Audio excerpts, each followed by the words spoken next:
The International Movement for Leisure Activities in Science and Technology, MILSET, welcomes all of you to the MILSET World Virtual Summit 2021. This event aims to gather leaders from worldwide organizations, institutions, corporations, ministries of education, and all people interested in STEAM education.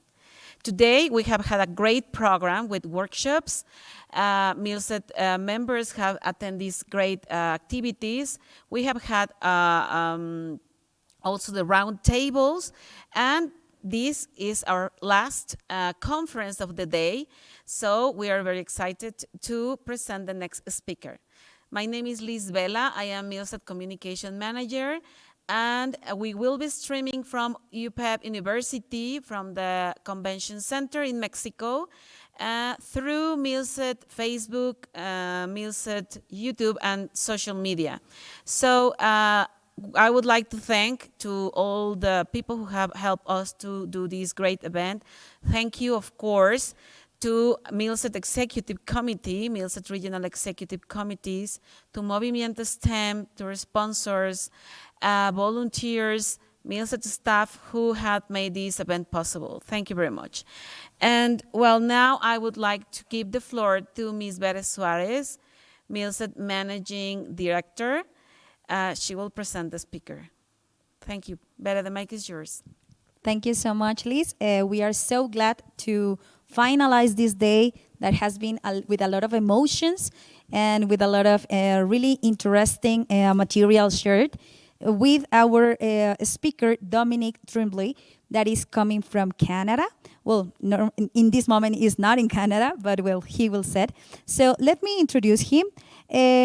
Dominic is an educational consultant supporting educational innovation in Canada and abroad.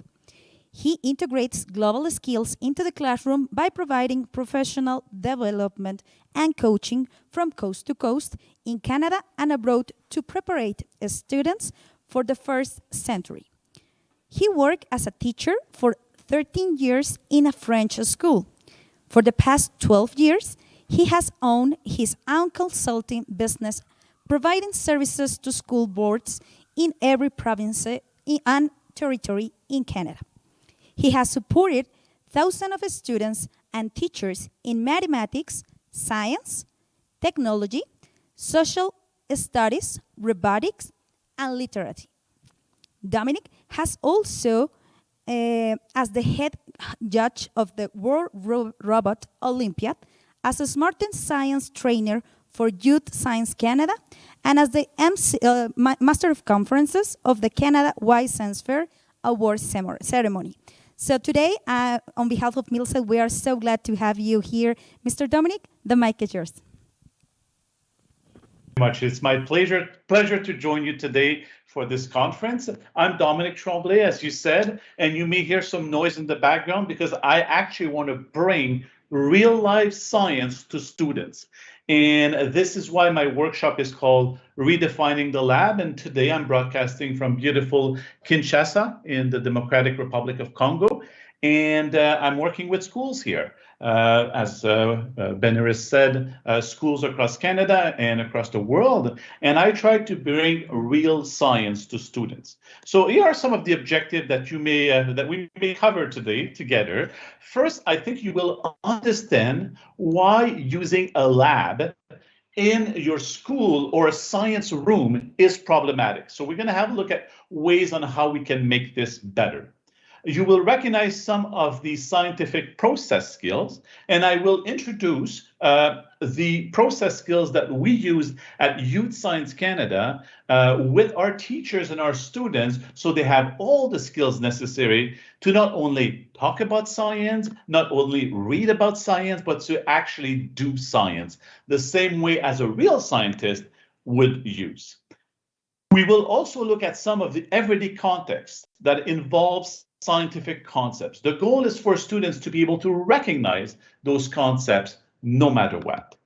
We will have a look at how we can make curriculum connections with the labs. And you see I use labs in quotation mark. That's because I'm going to redefine the lab. So everyday context will become a lab today. And we will also look at some of the learnings that students could do that will be useful when they become an adult. So that's our plan for today. And I would like you to think, if you are a teacher or you're involved with kids learning science, what are some of the examples of activities that you do with your students in science where they get messy? And I love the word messy. We get messy. We do science and it's okay to be dirty after doing science. And what are some of the activities that you do with your students in which they are not getting messy?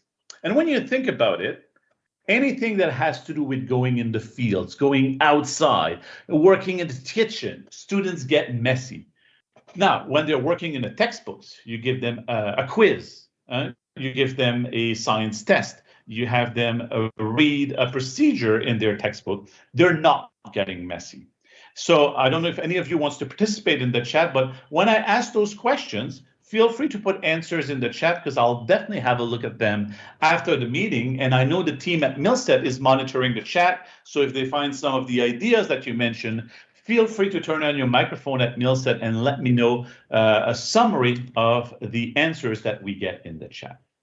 Now, what is the problem when it comes to learning in a traditional manner?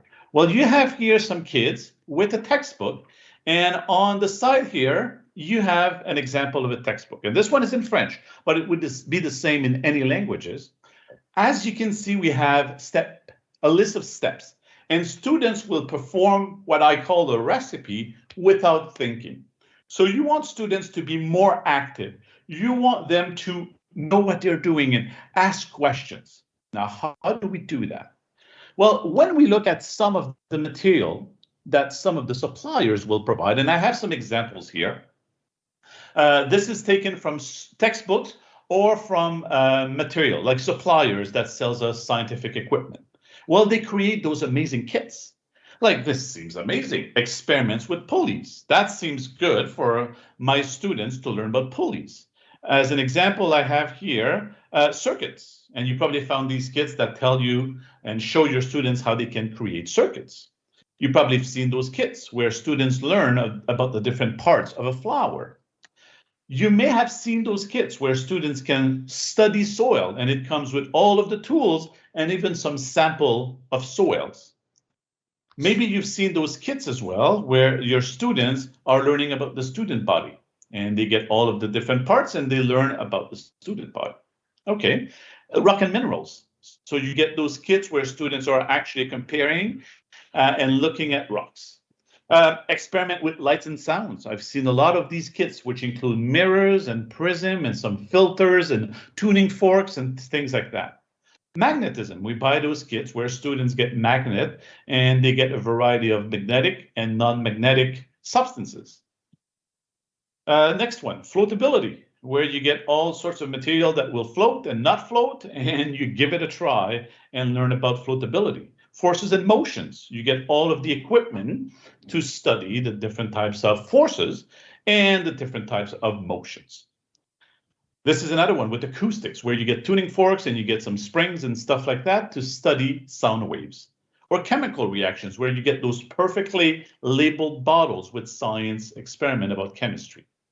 Now, what's the problem with these? And I do see a problem. I've worked with so many schools across our country and abroad. The problem is that students and teachers think this is the only way to do science. They say, and I've heard that, oh, I can't do science. There's no science lab, or we don't have a science rooms in our school. I can't do science. Or the teachers will say, no, my school doesn't have money to order those kits, so I can't do science. So they feel like they cannot teach science properly.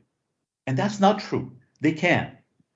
Now think about our kids, the students in our classroom, whether it be elementary or high school.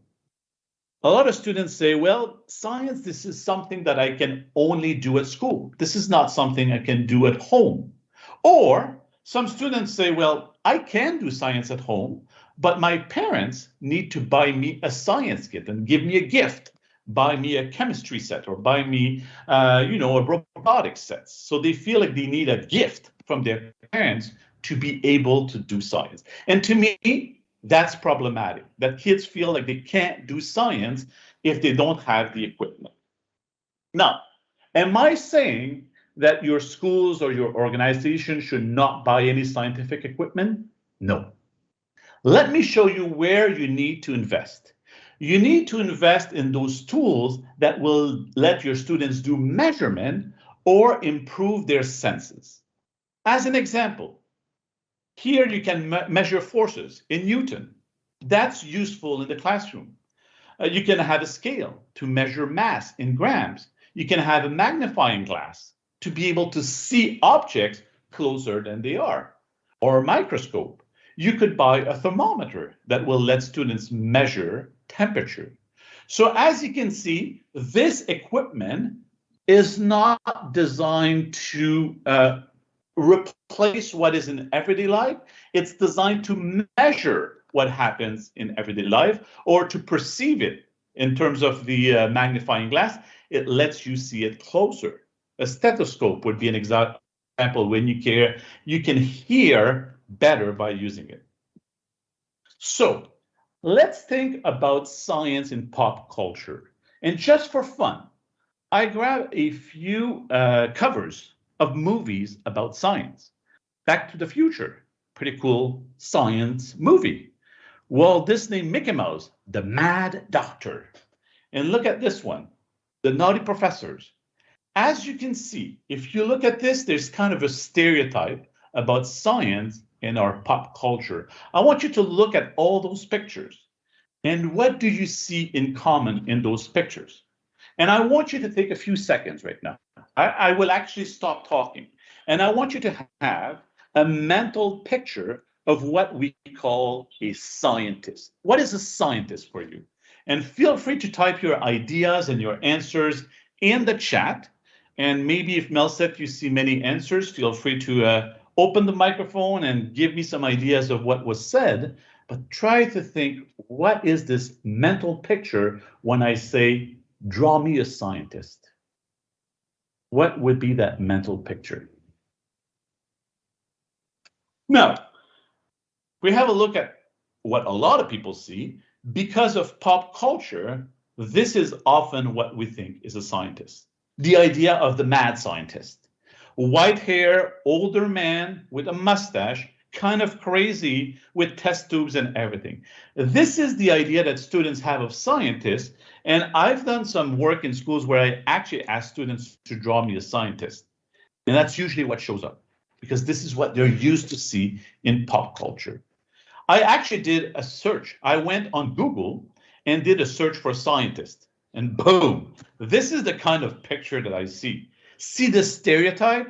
You see a couple of female scientists, but not that many. Most of them are this crazy old man, white hair scientist that seems to do crazy stuff. Students can't recognize themselves. See, all of these students here look at those pictures of crazy scientists and they say, that's not me. I look at this, and this is the variety of students that we have in our schools. Students come in all shapes and forms, and they don't recognize themselves. I actually don't think we have any students that look like these guys. We don't have those students in our classroom. So we want to make sure that students can recognize themselves when we're talking about a scientist. So it's time to change that stereotype. Please don't use the crazy mad scientist anymore. I would highly recommend. I actually see this as a logo on many promotion about science. Organizations who do promotion about their scientific summer camp and stuff like that. And I'm sure they don't do it on purpose. They just go on stock photos and they download the first thing that they see, and to them, it looks kind of sciencey, and they put the photo of the mad scientist. Let's get rid of that so all of these kids can recognize themselves. They can say, yeah, I'm also a scientist. So we need students to recognize themselves as scientists. And my idea is, if you use photos of scientists, use photos of them. Obviously, ask parent permission. But if we start using photos of the kids themselves doing science, then and calling them scientists, don't call them students in your classroom. Get rid of the word students. They are scientists. They are young scientists. Talk to them like they are young scientists. That's a much better approach for them to start loving science and feel, I'm actually doing scientific research. I'm pretty cool from a young age. Whether you work with a very young kid or you work with teenagers or young adults, make sure that they recognize themselves in what we use in the school. Now, should we think about science museum and science centers? They're pretty cool. They do pretty cool science too. But often, science museum and science center also bring this idea that science is something that you do in a lab coat in a specialized room. So talk to your science museum, talk to your science center in your region, in your country, and try to eliminate this idea that you need to be a mad scientist.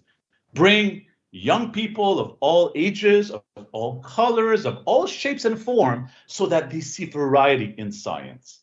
I think this is very important. Now, we've talked about the scientist and some of the stereotypes that we think about science. Now, think of pop culture again. Think of all these TV shows and those images we see online. And now we're going to try to picture science.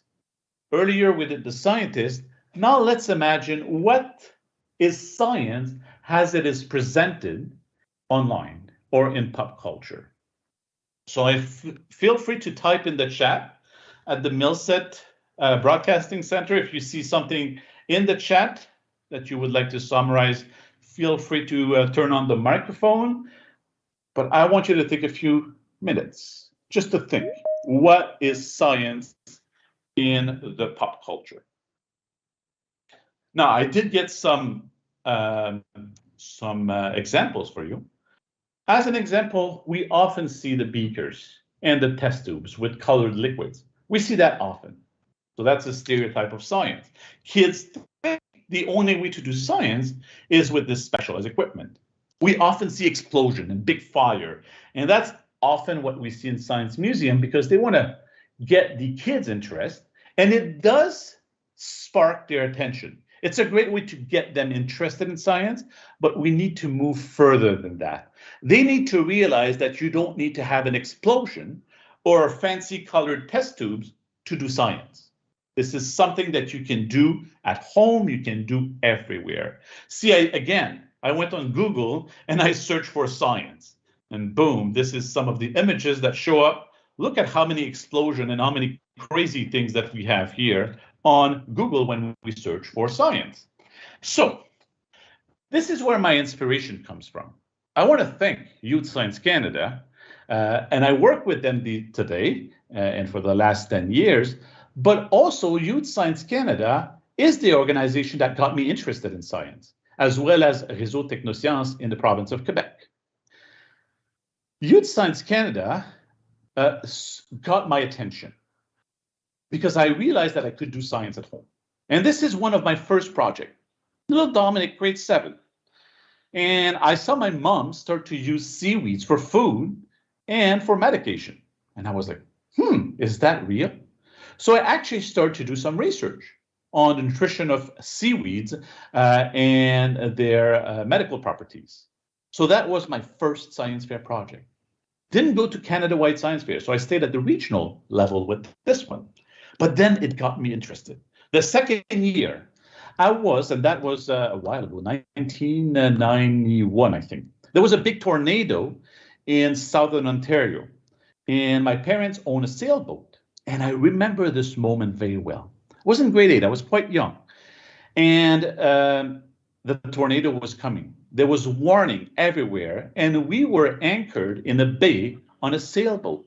And my parents say, "Oh my God, Dominic, you need to go and protect your sister. Stay inside the boat, and we're going to try to keep the boat afloat." So they stayed outside. They tried to maneuver the boat while I was protecting my sister. That got me so interested in storms that my second science fair project was studying storms. This project didn't take me to the Canada-wide Science Fair yet, but it did take me to the provincial. So I had a progression here and say, wow, this is fun. This is interesting. Got me hooked. Then a year later, I started studying compost and gardening. And I was like, oh my God, compost is so interesting. There's so many parts of composting. And that's when I said, wow, I think there's a way to improve compost. So I studied the factors that better the compost, also found some information on the carbon to nitrogen ratio. And that's when I said, wow, I love that. I actually created what I would call today an app. It was a computer program, and it was one of the first time that I was using a graphical user interface. If you remember, like in the early 90s, that was quite new. And people could drag and drop different in this virtual compost box, and it would tell them whether they've put enough carbon and enough nitrogen in the good ratio.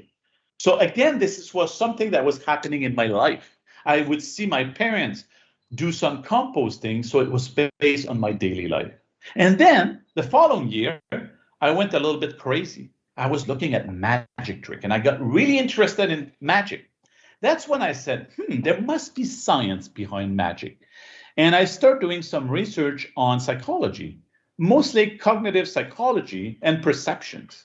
And I actually did some controlled experiment to see how audience would react, taking into account some concepts like the perception of cards, the time that information stays in working short-term and long-term memory. And I did some research on that, and that also took me to the Canada-wide Science Fair, and I have to say it also took me to the MILSET International Science Fair back in 1993. So it goes back a long time, but that gave me a love for science.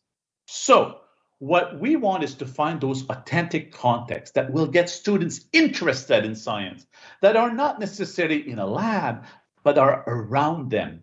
Things that they will see the actual use of science. Like I thought, wow, science actually helps me do better magic trick. It helps my parents have better compost. There's a use for this science.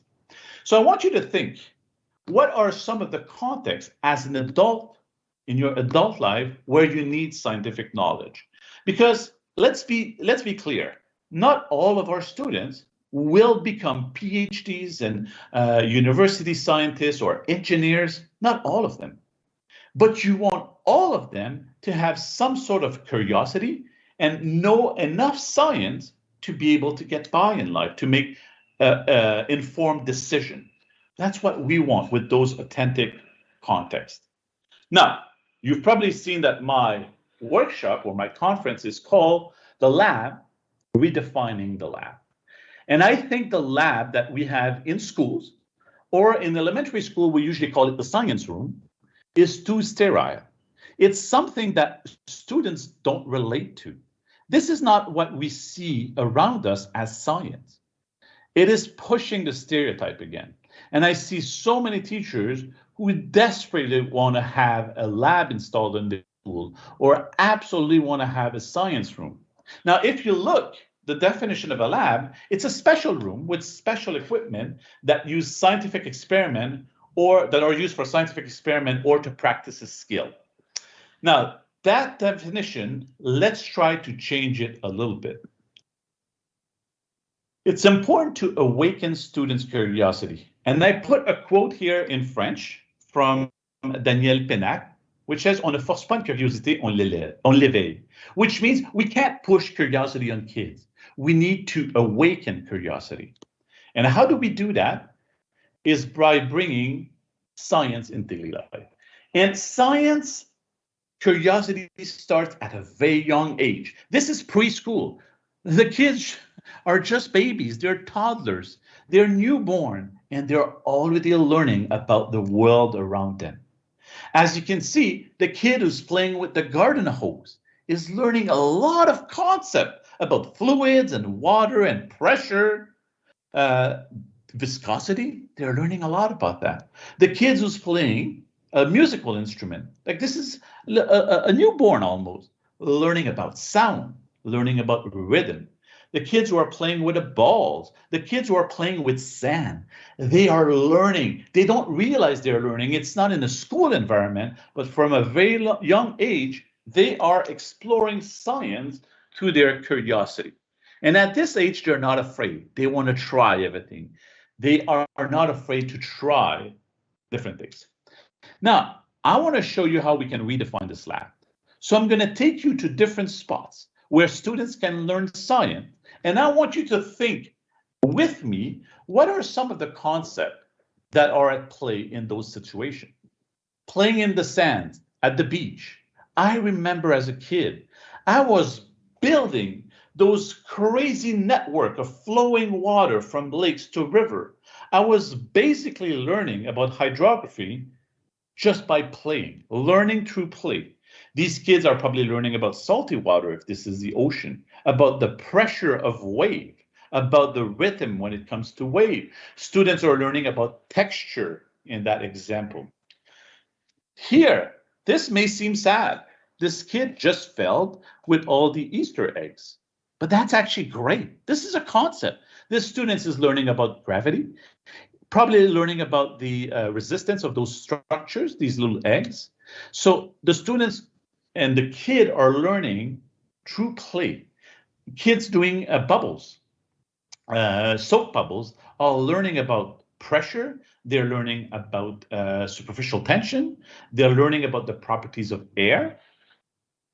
These kids learning how to bike are learning about frictions. Maybe if they hurt themselves, they may be learning about the nervous system and pain. That's sad, but that's also a learning that they're doing. They're learning about safety. They're learning about gears, the simple machines. See, they are doing so many learnings. And when I say you don't need expensive material, just looking at shadows, you're learning a lot by just exploring shadows. And that costs absolutely nothing. Students can learn properties of light by studying shadows. The bathtub. And I know we're talking preschool here. I've learned so much in the bathtub. You learn about things floating and not floating, and water as it cools down or heat up. You learn so many things in the bathtub. Building bricks. Oh my God, you learn so much about structures and stability and center of gravity and the importance of having a wide base, how you attach pieces of structure together. You learn some geometry, so many concepts at play playing with bricks. Having a pet. Can you imagine how many learnings you're doing about living things and the characteristics of living things and their needs? You may need learn about texture, about feeding, the digestive system, their needs. So many learning just by owning a pet. Okay, here we are playing. This is messy science, playing with paint, finger paint. Students are learning about mixing colors and properties of liquids. They are learning about the, without knowing it, they're learning about how colors work. Play structures. Students are doing so many important learning, whether it be gravity or frictions or variety of things. They are learning so many things by using a play structure. Skateboard. Those kids are learning so much about center of gravity, about frictions, about motion with a skateboard. So I hope you can see in all these examples, students are doing amazing learning without necessarily knowing that they are learning something. So that's what we want in our schools. See, students are doing science and they don't actually need scientific equipment to do it.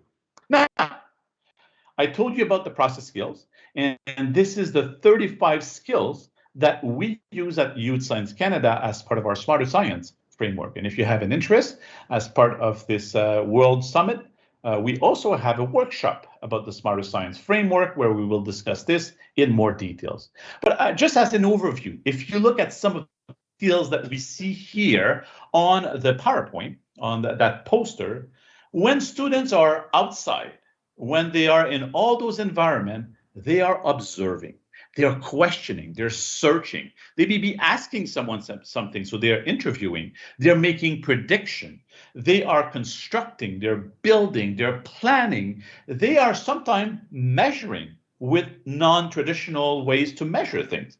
They are comparing and contrasting, and sometimes they'll be defending their point of view with an adult or another children. So they're constantly using all of those 35 process skills in action. So I invite you to go on the Youth Science Canada website to download these posters that we have in our section for teachers. Now, a lot of people, when I do this workshop, tell me, oh, you're promoting the same kind of things that Forest School promotes. And Forest School is an amazing organization. They have those schools where students learn outside. Instead of being inside a building, they spend almost 100% of their time outside. So they will learn math, and they will learn about Indigenous nation, they will learn about science, and they will learn about food and physical activity, all in the forest. My idea is slightly different. It doesn't need to be outside in the forest. It could be inside too. And I'm going to show you some of the labs that I've redefined that are also inside. So I don't always say it needs to be outside. We just need a variety of settings where the students recognize themselves as scientists. So I love Forest School, but I want to go further than Forest School and do forest and so many other places. Now, in traditional science, and if you are a traditional scientist, you probably know that we have two things. We have the lab and the field. And in traditional science, we will collect samples in the field and bring them in the lab. And the fields look a lot more like what I'm talking about. Now, you do need to bring this in the lab. The cool thing that exists cool thing that exists today is that you can actually bring the lab in the field. And I'm gonna, in a few minutes, show you how you can bring that lab in the field. Now, time for the juicy stuff. These are all the labs that I've redefined. These are settings that we can consider lab. They're actually field, but for our students, we will call them lab. I actually say, hey, we're going into garden. Garden, it's a lab. There's so much science happening in a garden. So the garden is the first lab that I want to bring to you. There's so many learning that you can do about characteristic of plant, their needs, insects, decomposition, composting, soils, and even the structure, like building the structure to create the bed. So you do have a bit of technology here.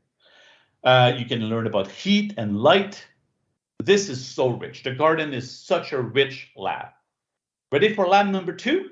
My lab number two is the garage. And the garage, whether it be at home or at the mechanic shop, there's so much learning that you can do by fixing things, by using tools, by using step ladders and things like that. The garage has so many tools. Now, obviously, there's some safety that you need to bring. You do need to teach safety to your children and your students. And why did I start doing that, this workshop? It's because of the pandemic. A lot of teachers were like, how can we do science? It's a pandemic. Students are learning from home on Microsoft Teams or on Zoom. How can I get them to do science? And I say, well, it's called learning at home. Let's actually bring the home into the equation. Let's take advantage of the home. Let's take advantage of that settings that we don't even have at school. We may not have a garage. We may not have a garden at school, but they have this at home. Why not use those settings as labs? The garden shed has so many tools, like simple machines. This is awesome. All of the things that you can learn in a garden shed. The gym. To me, that's a great way to go and get students' attention. A few years ago, they invited me in a class, grade 10 math class, where students hated math. First day I show up, the first thing I do is I say, let's go to the gym. And they go, Mr. Tremblay, the gym? It's science, it's math class. And I say, yeah. Just bring some iPads and bring some basketballs. The first thing we did, we used an iPad. They were taking videos of the basketball. Then we used a tracking software, and boom, we were doing second-degree functions live with real object. To me, that was real, and it was connecting to what they love to do. These kids love basketball. So in the gymnasium, there's so much you can do about center of gravity, motion, forces, projectiles. You can also do anything that has to do with health. So your heart rate and things like that, nutrition. There's so much you can do in a gymnasium. The schoolyard is an amazing place to learn science. So many things that younger kids will learn while playing in the schoolyard. For those of you who are in the northern area of the world, the ski hill is one of my favorite places to study frictions and to center of gravity and motion and acceleration, gravity. Ski hill is an amazing place to do a lot of learning. And kids always think that I'm pretty cool when we go to the ski hill to study science. The swamp, so much happening here. And I remember as teacher, they were asking me to order those samples that would have microorganism from a lab and have them look, I have the kids look at them under a microscope. And I was like, why do that when they actually can go to a swamp and get the real stuff? The stuff that they can connect with.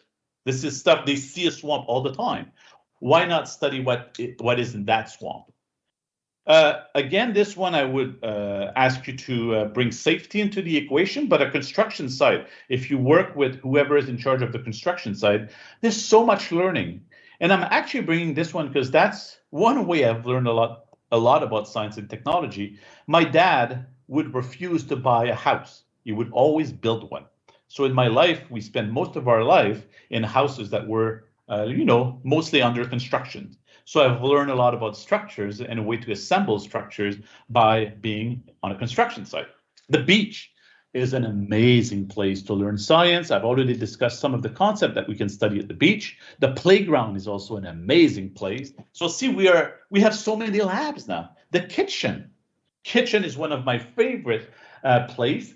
When it was time to do we had the pandemic, I've redefined the lab in the kitchen. There are so many chemical reactions, change of state that happens in a kitchen. And to cook, you actually need this scientific concepts and skills. And these concepts will be useful for the rest of your life as an adult. The music room. Most schools have a music room. Why not instead of ordering those kits to learn about sound, why not use the actual music room to study sound? Much more fun for the students. Okay, this one is one of my favorite because almost every school has a custodian office where they have all the cleaning supply. Again, make sure that you include the safety in the equation. This one I actually talk to the custodian before I do it, and the students learn a lot.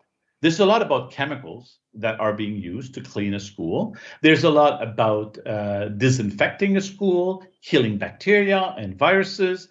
There's a lot also about simple machines. Most of these tools that you see on the tray here are actually simple machines that are used by students.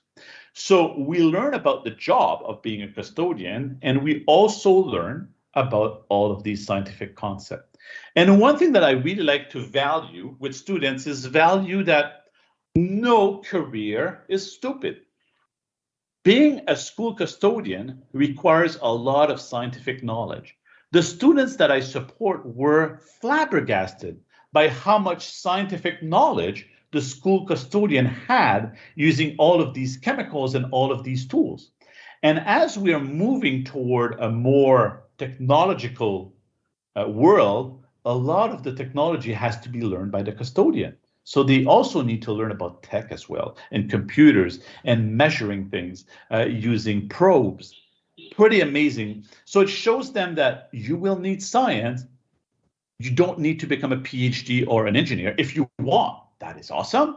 But if you don't want to, there's a lot of jobs that will require those science and technology skills.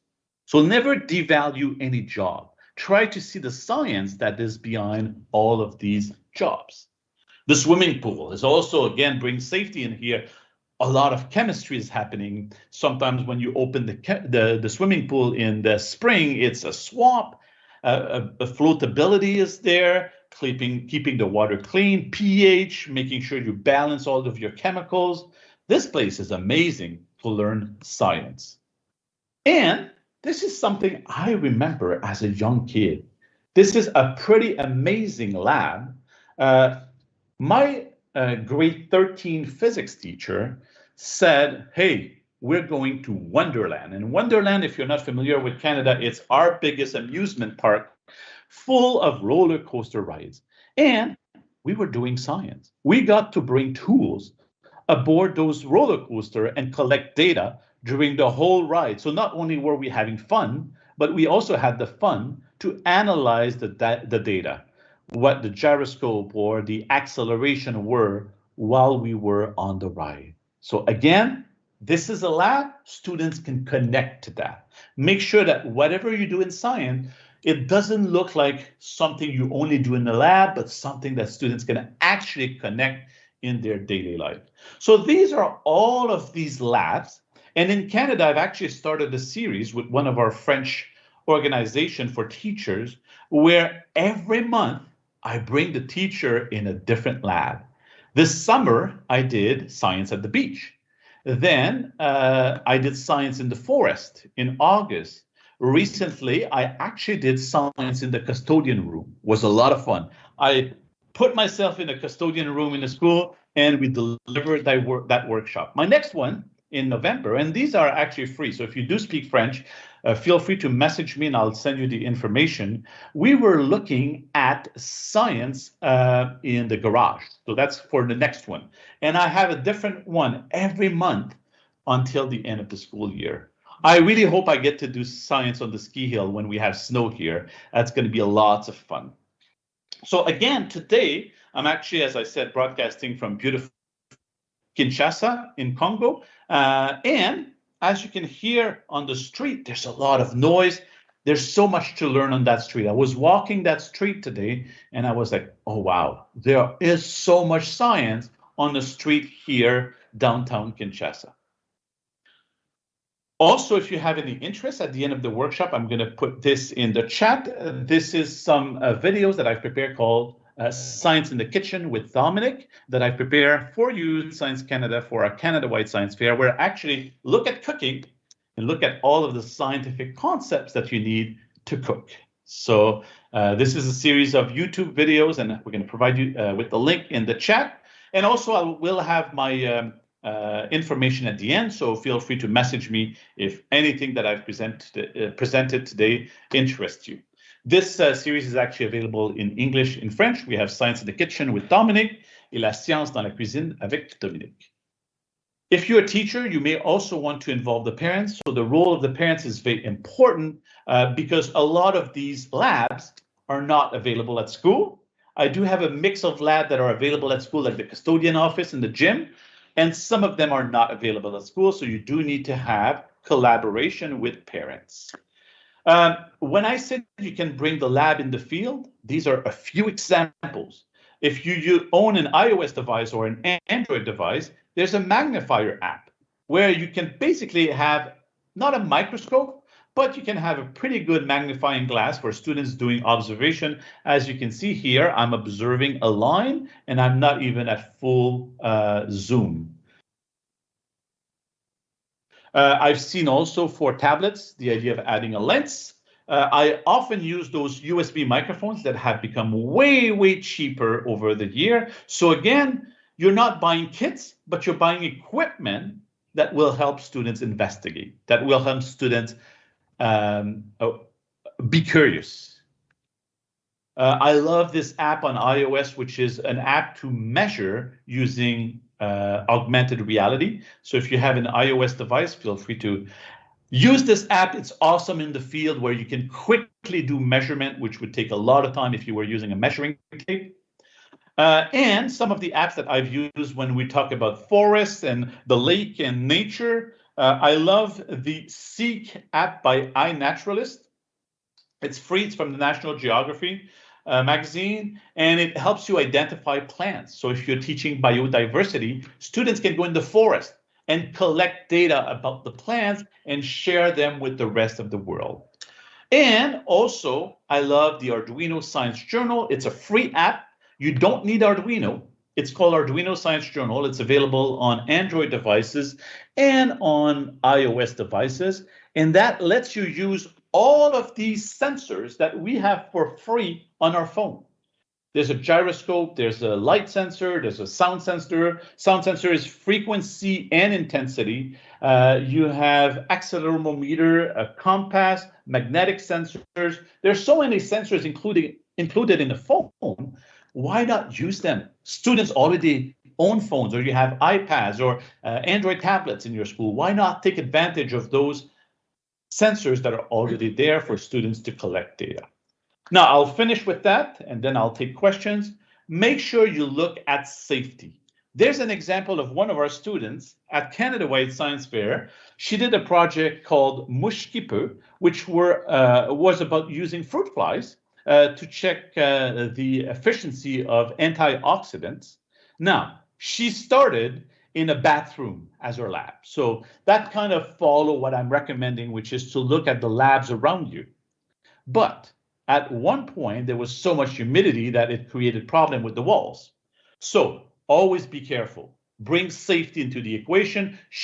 There's some reason when sometimes you actually need to move to an actual lab and to have the skills to recognize when you need to go in an actual lab and not use the field is very important as well. So I would not want to finish this workshop without bringing the idea of safety when you're doing science with students.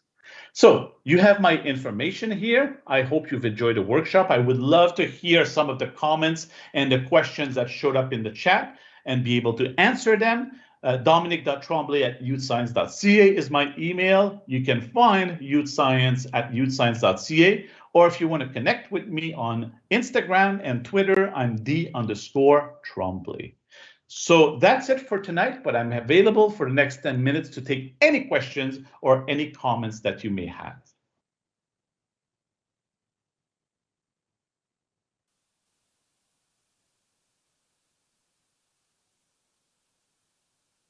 Thank you very much, Dominic, for this great conference. We're very excited, and I really was like, I want to do some experiments with you. Okay, so Dominic, we have some questions. I think most of them you have answered them through the conference, but I am going to mention so you can point some things. The first one is, what is your recommendation? Yeah, like the main recommendation to get and keep students of high school interested in STEAM? So to get students interested in STEAM, I think if you start from a young age to show how useful science can be to explain your daily life, I think that's the way to keep them in STEAM. So don't wait until the end of high school to bring this. Bring this from a very early age and have them see the use of science. You don't learn about pH just for the sake of learning about pH. It's useful when you're cooking. It's useful when you are working on your swimming pool. There's a use for that. Don't learn about levers just for the purpose of learning about levers because it's in the curriculum. Make sure that they see that these levers are available in the kitchen, in the garage, in your garden shed, and how we use them and how understanding how they work will help them in their daily life. If they see a purpose for science, there's a much better chance that they're going to have an interest for science in the future. Your answer, there is another question. Thinking about this point to guide them, how do teachers and parents do this? How do they guide them if maybe they are not very involved in the science and STEM? Where do they find this material to know what to do and what to point kids to do? Yeah, so often when we say inquiry, the good thing is you don't need a worksheet. You get your child to explore and get them to ask their own questions. Now, there needs to be a bit of scientific knowledge from the teacher or from the parents to be able to recognize, okay, here we have pH, here we have concentration, here we have the properties of light. So you do need a bit of scientific background for you as an adult to be able to recognize these things. But to get your students wow and start talking about it, you don't need a PhD in science for your child to start exploring shadows and say, oh, look, when I move here and when I move there, and when we walk in the morning, it's different than when we walk at night. That's something that even if you don't have a PhD in science, you can definitely bring to your children. So I hope this answered the question. It's could you please share 2 key points to turn a conventional lab into a true center of experiment and knowledge? So one of the key points is something that I've kind of quickly addressed at the end.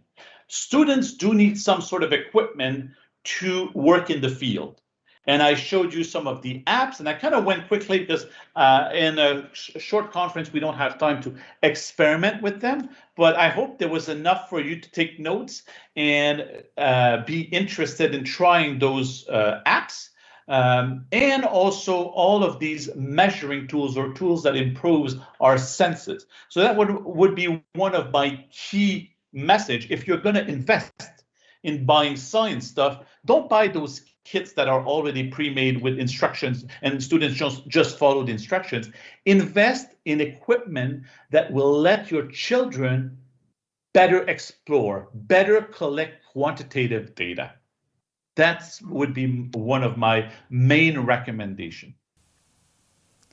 Thank you very much, Dominic. Well, this last question, I think you have already answered. I'm going to ask it anyway. So are there any materials to guide parents and teachers to push kids to STEAM learning? And which ones do you recommend? Well, you have already answered that it's better to just let them work, but please. I think one thing that it's important as a parent or as a teacher or as a coach is to show your passion and your admiration for science. See, when the kids are in discovery mode and they discover how the water moves on the beach when they create all of those little rivers and lakes, to show admiration and say, wow, what you're doing is science. Can you explain what's happening here? And let them talk.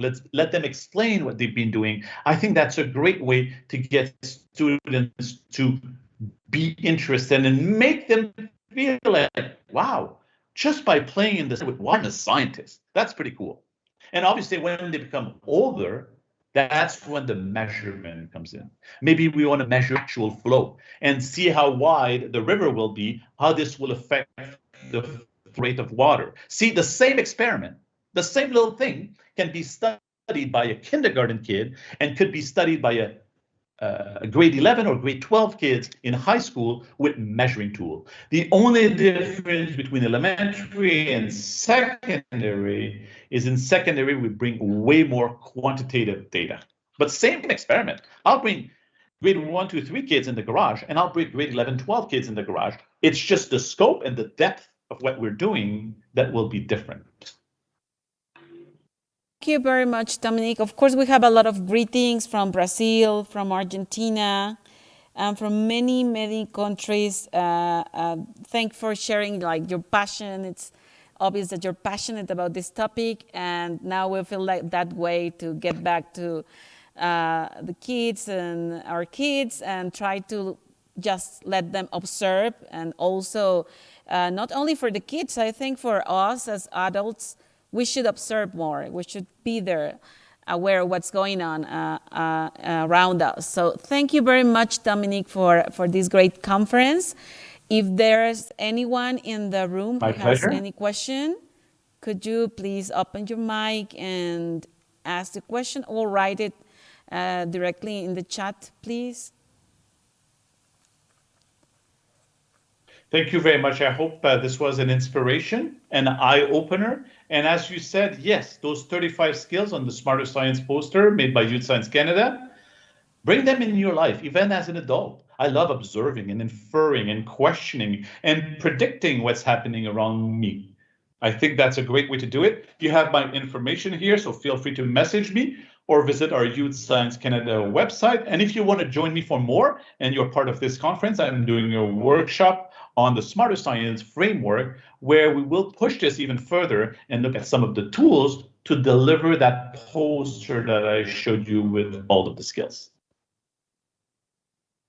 Very much, and thank you to all the audience who is watching us through the different social media. Don't forget that tomorrow we continue with the MILSET World Virtual Summit program. If you want to learn more about the conference, workshops, and roundtables, please go to the summit.milset.org website and check your time schedule. Thank you very much, and see you tomorrow.